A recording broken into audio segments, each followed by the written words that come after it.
அனைத்து ஆன்மீக நண்பர்கள் அனைவருக்கும் வணக்கம். இன்னைக்கு நம்ம இந்த வீடியோ பதிவுல நீங்க திருச்செந்தூர் முருகரை நினைத்து இந்த ஒரு வார்த்தையை எழுதுங்க, போதும், கேட்டது உடனே நடக்கும். இதற்கு பாத்தீங்கன்னா நம்ம குளிக்கணுன்ற அவசியமே கிடையாதுங்க. இதை நீங்க தினமும் தொடர்ந்து எழுதிட்டு வரையில கட்டாயமா உங்களுடைய வேண்டுதல் 100% 3 வாரத்துக்குள்ளேயே நிறைவேறுங்க. இதை பல பக்தர்கள் வழிபாடு செய்து அவங்க எழுதி அவங்க பலன் அடைந்திருக்காங்க. அந்த விஷயத்தை தான் இன்னைக்கு நம்ம இந்த வீடியோ பதிவுல உங்களுக்காக நம்ம சொல்ல போறோம். ஏன்னா பல திருச்செந்தூர் முருகருடைய பக்தர்கள் அவர்கள் வீட்டுல வழிபாடு செய்த விஷயத்த நம்ம ஒவ்வொரு தொகுப்புலையும் நம்ம ரொம்ப தெளிவா பார்த்துட்டு வரோம். ஏன்னா இப்ப அவங்க பலனடைந்த விஷயம்ன்ற போது பாத்தீங்கன்னா உங்களை என்ன போல மனிதர்கள் நம்ம எல்லாம் எப்பொழுதுமே பாத்தீங்கன்னா சாதாரண மாணவர்கள் தான். ஏன்னா நம்மளை விட அப்பாற்பட்டவர் நம்ம திருச்செந்தூர் முருகர். ரொம்ப ரொம்ப சக்தி வாய்ந்தவர். அவரை நினைத்து எந்த விஷயம் நம்ம வேண்டுறோமோ அதை உடனே நடத்தி கொடுப்பார். அவ்வளவுக்கு நம்ம அவர் மேல நம்பிக்கை வைத்து அவரை தொடர்ந்து கெட்டியா பிடிச்சி நம்ம வழிபாடு செய்தால் நினைத்தது 100% நிறைவேற்றி கொடுப்பார் திருச்செந்தூர் முருகர். ஏன்னா அவரை வழிபாடு செய்து பல பக்தர்கள் பலனடைந்து அவரை இன்னும் பாத்தீங்கன்னா அவர் முருகரை இன்னும் பல லட்ச பக்தர்கள் தினமும் திருச்செந்தூர்ல வழிபாடு செய்துகிட்டு இருக்காங்க. இல்ல நீங்க திருச்செந்தூர் முருகரை தான் நாங்க நினைத்து இந்த வழிபாடு செய்யணுமா, இல்லை எங்களுக்கு பிடித்த முருகப்பெருமானை நினைத்து இந்த வழிபாடு செய்யலாம் இல்லையா அப்படின்னு நீங்க நினைக்கலாம். உங்க மனதிற்கு பிடித்த முருகப்பெருமானை நினைத்து நீங்கள் இதை தொடர்ந்து எழுதி வைத்து வழிபாடு செய்துட்டு வாங்க. ஏன்னா இப்ப பாத்தீங்கன்னா முருகப்பெருமானுடைய பக்தர்கள் பல சித்தர்கள், இப்ப பல நம்மளுக்கு சொற்பொழிவாளர்கள், இது மாதிரி பாத்தீங்கன்னா அருணகிரிநாதர், இது மாதிரி கிருவானந்தர் வாரியார், இது மாதிரி நம்மள மாதிரி முருக பக்தருடைய அடிமையாகி அவரை வழிபாடு செய்து அவருடைய நாமங்களையே உச்சரிச்சு இன்னைக்கு அவங்கெல்லாம் நம்மளுக்கு ஒரு கடவுளா நம்ம நினைத்து அவங்களையும் நம்ம வழிபாடு செய்யறோம். அதே போலதாங்க எந்த ஒரு செயலையும் நம்ம நம்பிக்கையோட முருகன் இருக்கா, நம்மளை எப்பொழுதுமே காப்பாத்துவான், அவனை விட்டா நம்மளுக்கு யாருமே கிடையாது, அவன் தான் சரணாகதி அப்படின்னு நீங்க ஒவ்வொரு விஷயத்திலையும் நம்பிக்கையோட செய்யுங்க. அதுவும் திருமணம் ஆகாதவர்கள் நீங்க கட்டாயம் திருச்செந்தூர் சென்று அங்க போய் வழிபாடு செய்துட்டு வாங்க. முதல்ல நீங்க நாளிக்கிணறுல நீராடுங்க, அதுக்கப்புறம் கடல்ல நீராடுங்க. தூண்டுகை விநாயகரை வழிபாடு பண்ணிட்டு முருகப்பெருமான வழிபாடு செய்யுங்க. அங்க பாத்தீங்கன்னா மூவர் ஜீவ சமாதியிலையும் நீங்க வழிபாடு செய்துட்டு வாங்க. எந்த விஷயத்தை வேண்டி நீங்க முருகப்பெருமானை போய் வழிபாடு செய்துட்டு வரீங்களோ அது 100% உங்களுக்கு நிறைவேற்றி கொடுப்பார். நாங்க போய் வழிபாடு செய்துட்டு வந்தோமா, எங்களுக்கு இன்னும் அதோட அருள் பார்வை எங்களுக்கு கிடைக்கல அப்படின்னா பொறுமையா இருங்க. ஏன்னா ரொம்ப பொறுமையெல்லாம் முருகப்பெருமான் காக்க வைக்க மாட்டாரு. நம்மளுக்கு எந்த விஷயம் எப்ப நடக்கணும்னு அவருக்கு கண்டிப்பா தெரியும். நீங்களே கதவை சாத்தி வச்சிருந்தாலும் கதவை உடைச்சிக்கிட்டு 100% முருகப்பெருமான் நல்ல விஷயங்களை நிறைவேற்றியே கொடுத்துருவார். அதனால நம்ம போய் வழிபாடு செய்துட்டு வந்தோம், நான் வேண்டுனேன், எனக்கு அது இன்னும் நடக்கவே இல்லை அப்படின்னு நீங்க கவலையே படாதீங்க.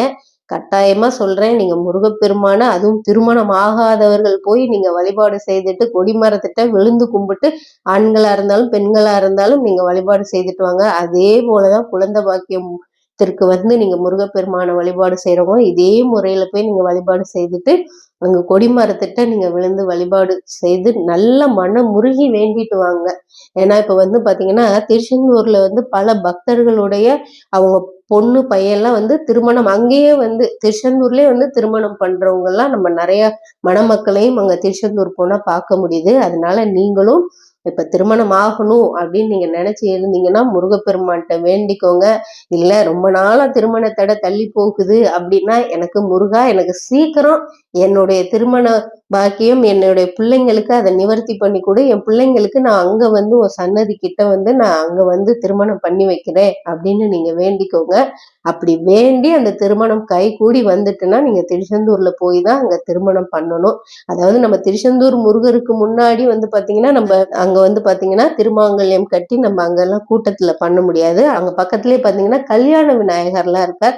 நீங்க அங்க போய் அந்த ஆபீஸ்ல கேட்டீங்கன்னாலே உங்களுக்கு அதோட விளக்கங்கள்லாம் சொல்லுவாங்க.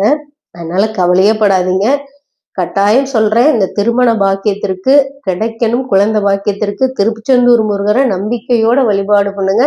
அடிச்சு சொல்றேங்க, 100% அந்த திருச்செந்தூர் முருகர் அந்த நீங்க வேண்டிய வேண்டுதலை நிறைவேற்றி வைப்பார். சரி, இன்னைக்கு நம்ம இந்த வீடியோ பதிவுல வந்து இதை எழுதி வைங்கன்னு சொன்னோம் இல்லையா? ஒரே ஒரு வரி தாங்க. உங்களுடைய வேண்டுதல் எந்த ஒரு கோரிக்கையோ அது ஒரு வரி தான். ஆனா அதை 36 முறை நீங்க எழுதணும். தினமும் காலையில பிரம்ம முகூர்த்தத்துல 4:30லேருந்து 5:30 மணி இல்ல 5 மணிலேருந்து நீங்க 5:30க்குள்ள அது நீங்க ஒரு வரிய வந்து நீங்க 36 முறை எழுதுங்க. 36 முறை உங்களுடைய எந்த வேண்டுதலா இருந்தாலும் அதை 36 முறை தினமும் நீங்க எழுதிட்டு வாங்க. அது அந்த கரெக்டா அந்த 36 நாளுக்குள்ளேயே வந்து பாத்தீங்கன்னா முருகப்பெருமான் உங்களுக்கு 100% அதை நிறைவேற்றி கொடுப்பார் உங்களுடைய வேண்டுதலை. இப்ப எப்படி அதை வந்து நம்ம எழுதலாம் அப்படின்றத நான் உங்களுக்கு வந்து சுருக்கமா சொல்றேன். இப்ப வந்து ஒரு சிலர் பாத்தீங்கன்னா நான் பரீட்சையில பாஸ் ஆகணும் அப்படின்றீங்க இல்லையா? அதுக்கு வந்து நீங்க என்ன எழுதணும்னா 36 முறை, அதாவது பாத்தீங்கன்னா தேர்ச்சி, நான் வந்து பரீட்சையில வெற்றி பெற்று விட்டேன் அப்படின்னு 36 முறை எழுதுங்க. அதே போல வந்து ஒரு சிலர் எனக்கு கடன் சுமை இருக்கு, என்னோட கடன் தீரணும் அப்படின்றீங்க இல்லையா? நீங்க வந்து என் கடன் அனைத்தையும் அடைத்து விட்டேன் அப்படின்னு நீங்க மனசார நினைத்து நீங்க வேண்டுங்க. மனசார வேண்டிட்டு நீங்க எழுதுங்க. அதே போலதான் இப்ப ஒரு சிலர்லாம் கணவரோட குடிப்பழக்கத்தை வந்து அவர் நிறுத்த மாட்டார் அப்படின்லாம் நீங்க சொல்றீங்க. நீங்க தினமும் அவர் எழுதலைனாலும் நீங்க எழுதுங்க, இல்ல அவர் எழுத சொல்ல முடிஞ்சாலும் எழுதுங்க. என் கணவர் குடிப்பழக்கத்தை நிறுத்தி விட்டார் அப்படின்னு 36 முறை தினமும் இதை பிரம்ம முகூர்த்தத்துல எழுதிட்டு வாங்க. கண்டிப்பா அவர் அவருடைய மது பழக்கத்தை 100% நிறுத்துவார். அதே போலதான் இப்ப பணம் வேணும் அப்படின்னீங்கனாலுமே என்னிடம் அதிக பணம் உள்ளது அப்படின்னு 36 முறை. ஏன் நம்ம 36 முறை சொல்றோம்னா முருகப்பெருமானுடைய நம்ம வந்து கந்த சஷ்டியில ஒரு வரும் பாருங்க, 36 உரு ஜெபித்து அந்த 36 உரு இது நீங்க முருகப்பெருமான்கிட்ட உங்களுடைய கோரிக்கையை 36 முறை தினமும் நீங்க எழுதிட்டு வரையில 100% முருகப்பெருமான் உங்களுக்கு நிறைவேற்றி கொடுப்பார். இதே போலதான் திருமண பாக்கியத்திற்கும் ஒவ்வொரு வேண்டுதலுக்கும் நீங்க அதை வந்து ஒரு வரியா ஆக்கி அதை நீங்க மனதார முருகப்பெருமானை நினைத்து பிரம்ம முகூர்த்த வேலையில, அதாவது காலையில 4:30லேருந்து 5:30க்குள்ள நீங்க இதை எழுதிருங்க. 36 வரி எழுதணும். ஒரே ஒரு விஷயத்த 36 முறை எழுதுங்க. குளிக்கணும்னு அவசியமே கிடையாது. நீங்க முகம் அலம்பிட்டு நீங்க பூஜை அறையில வந்து தீபத்தை ஏத்தி வச்சுட்டு முருகப்பெருமானை நினைத்து நீங்க ஓம் சரவணபவ சொல்லிட்டு நீங்க இதை எழுதி வைங்க. இந்த நோட்டை உங்க பூஜை அறையிலே வைங்க. உங்க வேண்டுதல் நிறைவேறினதுக்கு அப்புறம் நீங்க அதை அப்படியே வச்சுக்கோங்க. வேற ஏதாவது எழுதுவீங்களே, வேற வேண்டுதலையும் இதே நோட்ல நீங்க எழுதிட்டு வாங்க. எழுதிட்டு வந்து அப்படியே இந்த நோட்டு முடிஞ்சிச்சுன்னா அதுக்கப்புறம் நீங்க வந்து கோயில்ல போய், அதாவது முருகப்பெருமானுடைய கோயில்ல அங்க போய் நீங்க வச்சுட்டு வந்துருங்க. இதே போல தொடர்ந்து ஒவ்வொரு வழிபாடையும் செய்துட்டு வாங்க. கட்டாயமா 100% உங்களுடைய வேண்டுதலை திருச்செந்தூர் முருகர் நிறைவேற்றி கொடுப்பார். நம்பிக்கையோட இந்த வழிபாடை தொடர்ந்து உங்க வீட்டுல செய்யுங்க.